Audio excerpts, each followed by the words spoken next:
Another game, another goal by Zach Benson. Another game, another struggle bus for Ukko-Pekka Luukkonen. You're Locked On Sabres, your daily podcast on the Buffalo Sabres. Part of the Locked On Podcast Network, your team every day.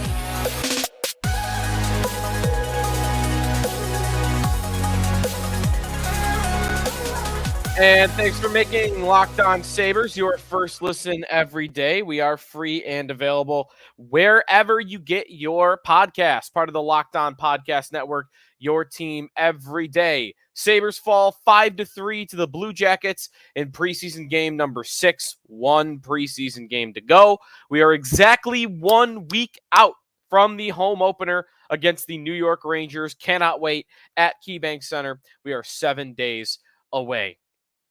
Another step in the right direction for Zach Benson to play in that game. We'll talk about Benson, what happened with Ukko-Pekka Luukkonen in goal. I called it Luukkonen's last stand on our last show. And also, interesting projection for the Sabres by ESPN's Greg Wyshynski that I have a thought on a little bit later on in today's show. So all that is coming your way, so stay tuned for that. I had a couple of YouTube questions that I wanted to get to. One from Dean that said, the UPL's got to go now to the AHL. And in case I haven't said it enough, you're not familiar with how that works, Luukkonen cannot go to Rochester. He has played too many years in the pros. He is no longer eligible to play in the AHL. He would have to be waived, and I think all indications are he would get claimed by somebody should that happen. I had another comment from Scott, said UPL is toast after that performance. Again, we'll get to that in a little bit, my thoughts on it, but I did see a pretty resounding sentiment from my listeners, our listeners here at Locked On Sabres, that is what happened. So stay tuned for that in a little bit. I do want to talk about Zach Benson, though. 5-3, Sabres over the Blue Jackets. At Sabres 1970 on YouTube said, stop trying to break apart our line one. Skinner, Tage, Tuck, Benson doesn't fill Tuck skates. Do the math from last year. How many goals, assists, total points did that line get us?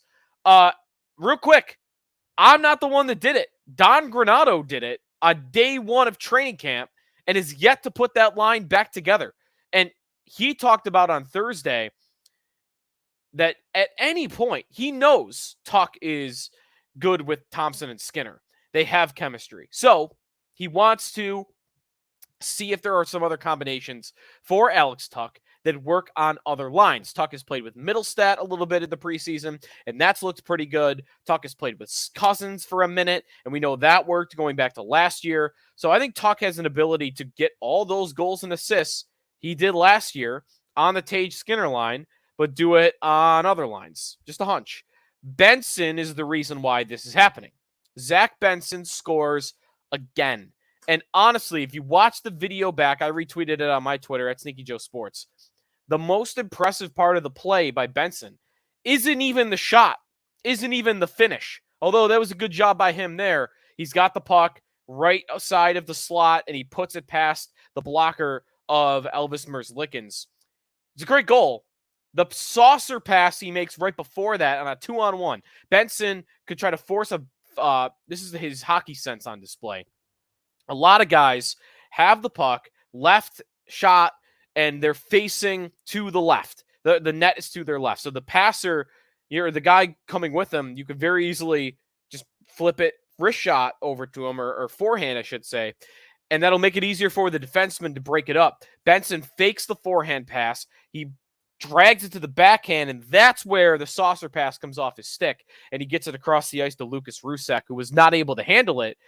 But that wasn't Benson's fault. It was a perfect pass. Rusek then's able to corral it on the wall. Benson has already read the play. He knows Rusek has recovered this puck. So he opens up his skates. He starts sliding down towards the slot. Rusek puts it on his tape so that the moment that happens, Benson's able to line up a shot and put it past Merzlikins. It's a great goal. Hockey sense on display. Playmaking is on display, and finishing is all on display by Zach Benson, who scored again his 5th point in 5 preseason games. Point a game. I tweeted superstar, and I'm only half kidding when I say that, because who are the guys that make teams right out of camp that aren't number 1 overall picks? Who are those guys? They are stars, because first overall picks, second overall picks, a lot of times they'll get the benefit of the doubt, or they'll be playing for a really bad team where it's easier to make the roster. Think of when, I don't know, I mean, I could go back to Eichel, but think of what Jack Hughes made the Devils. Jack Hughes was not ready for the NHL. He proved that. He had, 20 points in his rookie year? But why did he make the Devils in his rookie year? Not because he wasn't going to be good, or not because he was great that year. It was because he was the number 1 overall pick. You have inherent pressure to get the guy right in. And 2, the Devils were horrible, so it was easier to make that roster. The Sabres are not horrible. They're built for a playoff run right now. And it's a harder forward group to make. And Benson being a 13th overall pick, the Sabres have every reason to not keep him up that isn't related to his play. So he's really got to earn it more than any rookie does. And who are those guys? 2 names that come to mind, even though I know they're second-round picks. But 2 second-round picks that are the peak example of, hey, these guys made their teams out of their first training camp as 18-year-olds. They had to be unbelievable. Patrice Bergeron did that for the Bruins, and he turned into, of course, a Hall of Famer.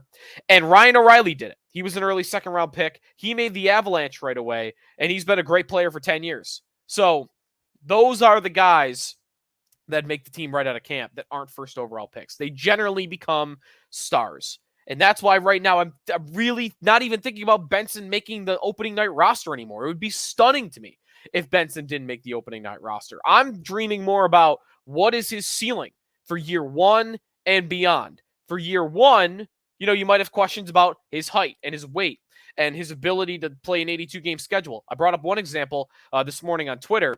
Tyler Ennis in the 2010-2011 season, which, by the way, wasn't even an 18-year-old season for him, was an age 21 season for him.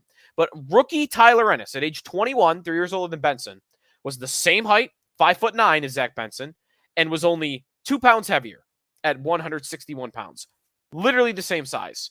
Ennis that year had played in all 82 games. He had 20 goals, 29 assists for 49 points. He added a game-winning goal and 3 assists in the playoffs. I think those are realistic expectations for Zach Benson. And sitting here today, him getting to 50 points, him getting to 20 goals, especially on that line with Tage Thompson and Jeff Skinner, I think is completely within his grasp, and maybe even higher. Now, what is he for the future? I mean, as it stands today, guys that have superstar capabilities, most likely to become a superstar on this team. Well, 2 guys have already done it. Tage Thompson, Rasmus Dahlin. Behind that, I might put Benson number 3. Really, I might put him above Dylan Cousins, Jack Quinn, Matthew Savoy, Yuri Kulik, all those guys. I really think Benson, we'll see very early for this, but could be a 100-point player. Those are the types of lofty expectations, and those are the types of dreams that come about when a player at that draft pick makes a team at 18. Doesn't have to happen that way, but generally those guys that are superstars will show it early on, and Benson is showing it early on. What about Alex Tuch? Tuch getting a little bit of ice time away from Jeff Skinner and Tage Thompson. He did play in this game against Columbus with Casey Middlestat. Got 16 minutes of ice time. I thought it looked pretty good. He didn't put anything up on the score sheet, but I thought Tuch looked pretty good on a line with Middlestat. I like that combination. Olofsson, though, playing with Cousins just makes me, I don't know. I don't love that combo. I thought Olofsson, an observation from Sabres and Blue Jackets, was really tough. The book's out on him. When he's not scoring goals, he's not doing much. He was really harming the Sabres in his shifts last night. Just getting bumped off the pucks so easily, getting stick lifted so easily, just not taking the right angles. For every ounce of hockey sense that Zach Benson I feel like the opposite is true of Victor Olofsson. It's the opposite. Benson always knows where to be. Benson knows how to win leverage battles, knows how to take angles, and I feel like Olofsson just doesn't have any of that. Olofsson's got a shot, and that's really it. And the more I watch him, the more I'm like, oh yeah, that's why I didn't want him playing at the end of last year. I'm getting back to wanting to trade him. I was there in the offseason, then I got away from it because of Quinn's injury, and now I'm returning as I watch him. Like, I think they should try to trade him, honestly. Timeout here. What about Luukkonen? Luukkonen played the whole game. I called it his last stand. How'd he do? We'll get to that when we come back on the Locked On Sabres podcast. We are presented by Indeed. Indeed is the hiring platform where you can attract, interview, and hire all in one place. Don't spend hours on multiple job sites looking for candidates with the right skills when you can do it all with Indeed. Find top talent fast with Indeed's suite of powerful hiring tools like Indeed Instant Match, assessments, and virtual interviews. Hate waiting. Indeed's U.S. data shows over 80% of Indeed employers find quality candidates whose resume on Indeed matches their job description the moment they sponsor a job. With Instant Match, as soon as you sponsor a post, you get a short list of quality candidates whose resumes on Indeed match your job description, and you can invite them to apply right away. Indeed does the hard work for you. Sponsor a job, and boom, Instant Match shows you candidates whose resumes on Indeed fit your job description. Indeed knows when you're growing your own business, you can make every dollar count. That's why with Indeed, you only pay for quality applications that match your must-have job requirements. Visit Indeed.com/lockedon to start hiring now. Just go to Indeed.com/lockedon, Indeed.com/lockedon. Terms and conditions apply. Cost per application. Pricing not available for everyone. Need to hire? You need Indeed. Back here on the Locked On Sabres podcast with Joe DiBiase. Finn checking in from upstairs somewhere with the Barks. Time to get to what happened in net. 5-3, Blue Jackets over the Sabres. Luukkonen played the whole game, and I said it's his last stand. He's got to play well. He's got to play well if he wants a shot at overtaking Eric Comrie. How'd it go? Well, the goals weren't necessarily horrible, but he let in 4.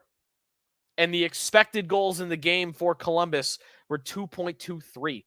So he allowed more than a goal and a half more than what was expected of him in that game. Yeah, I know Columbus outshot the Sabres 32-26. I know high danger scoring chances in this game were 18 for Columbus, 4 for the Sabres. But you can't let in 4, especially when the numbers tell you you shouldn't be letting in more than 2 in reality.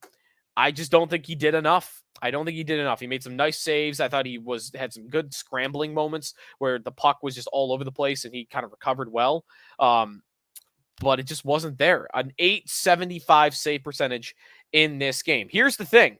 Sabres got outplayed in the game, right? Well, there are going to be games that they're going to get outplayed. And once in a while, you need your goalie to win one for you. And Devin Levi is capable of doing that. And I'm not really that confident Eric Comrie is capable of doing that. But that's the thing with Luukkonen. He wins games, right? He won on an 11-3-2 stretch or whatever last year. But if you're not scoring, if your team doesn't play great in front of him, he's not winning. He's not winning the Sabres games that they shouldn't win. And that's what you need out of a goalie. Once in a while, can you win me a game as a team where I don't deserve it, but you just stand on your head for a game and you bail one out for us? Because Levi's capable of doing that. Comrie maybe is more so. Luukkonen's not. Luukkonen does not do that. Here's another example of, they didn't play well in front of him. Well, he let in 4. Because that's just what happens with Ukko-Pekka Luukkonen. So what happens now? Well, one more preseason game, Friday night against the Pittsburgh Penguins. And my idea before Don Granato spoke on Thursday was, maybe give him half another shot. Maybe you go 50-50. Comrie for half a game and Luukkonen for half a game. That's not what's going to happen. Don Granato said on Thursday that Levi is going to play Friday, that he wants to get him some reps again before the start of the season. So Devin Levi is going to mix in here, which means only one other goalie is going to dress and play, I believe, for this game. We'll see, though.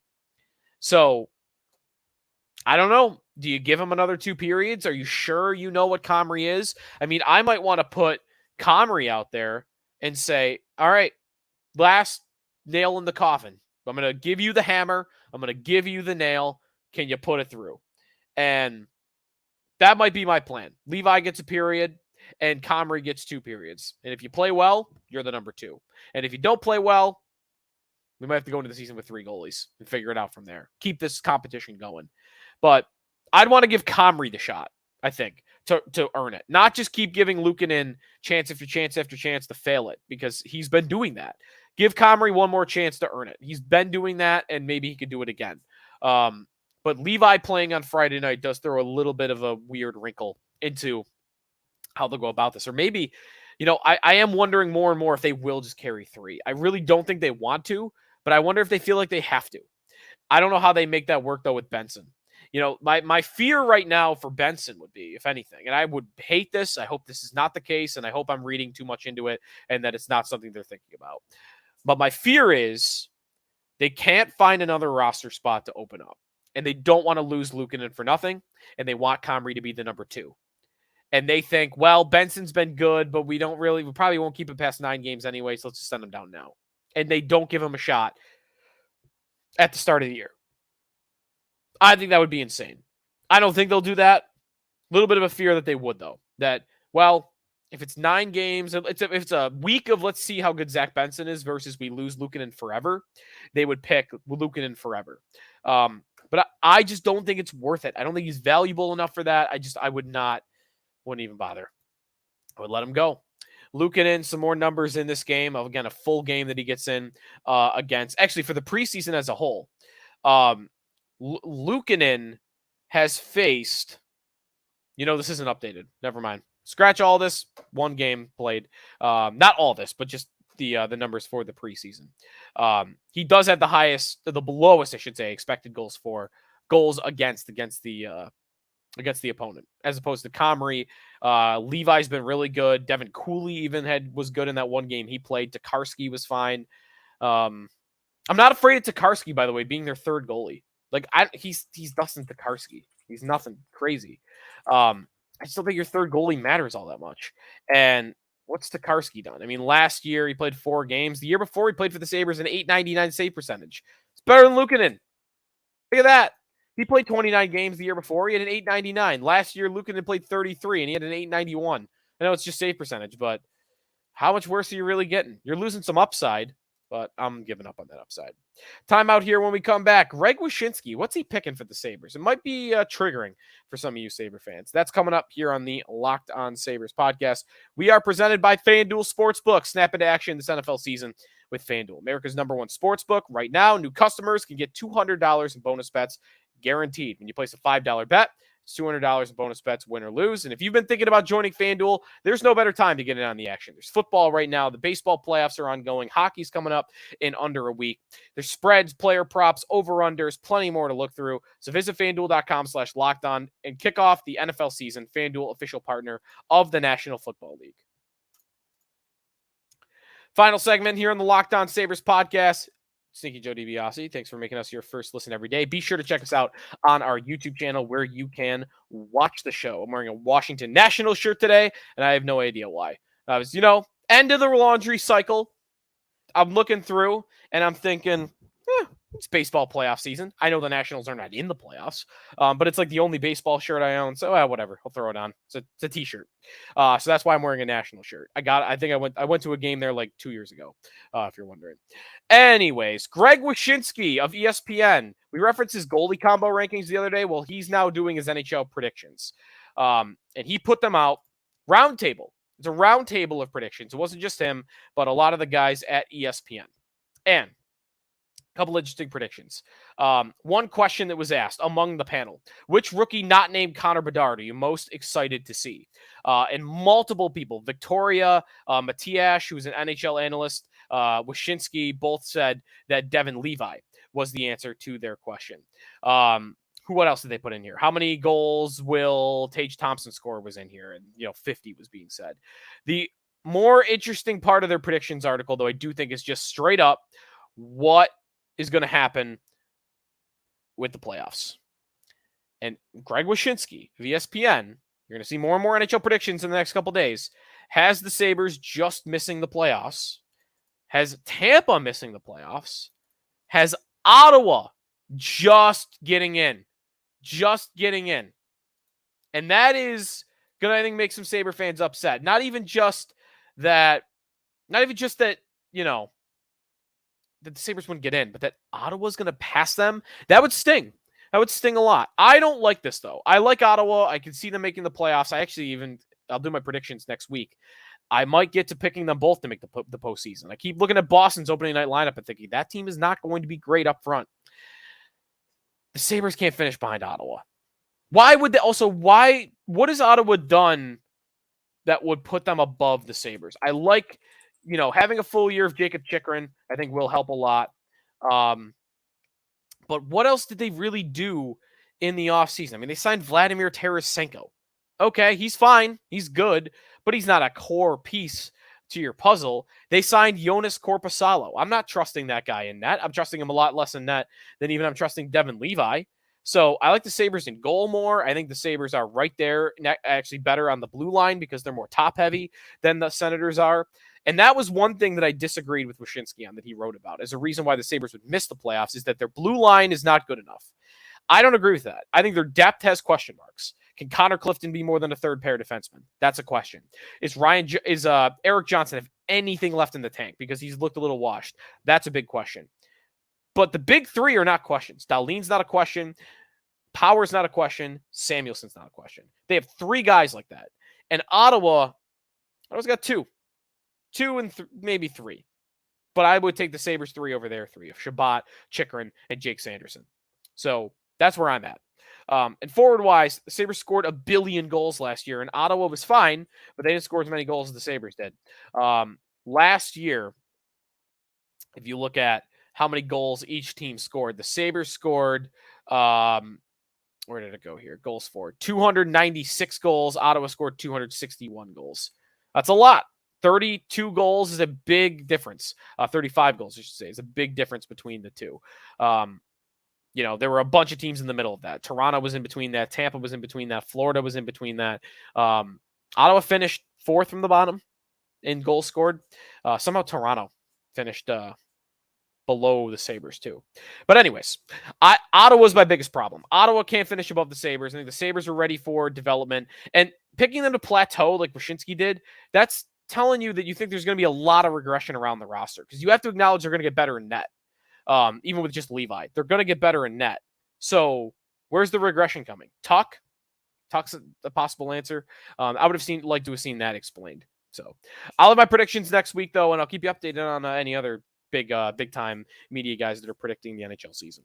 All right, that's going to do it for us here on the Locked On Sabres podcast. Thanks for making us your first listen every day. Next time on the show, we will preview Sabres and Penguins, the final preseason game, and we'll give you any more updates on the roster that we might have for you. Thanks for listening. This has been the Locked On Sabres podcast, part of the Locked On Podcast Network.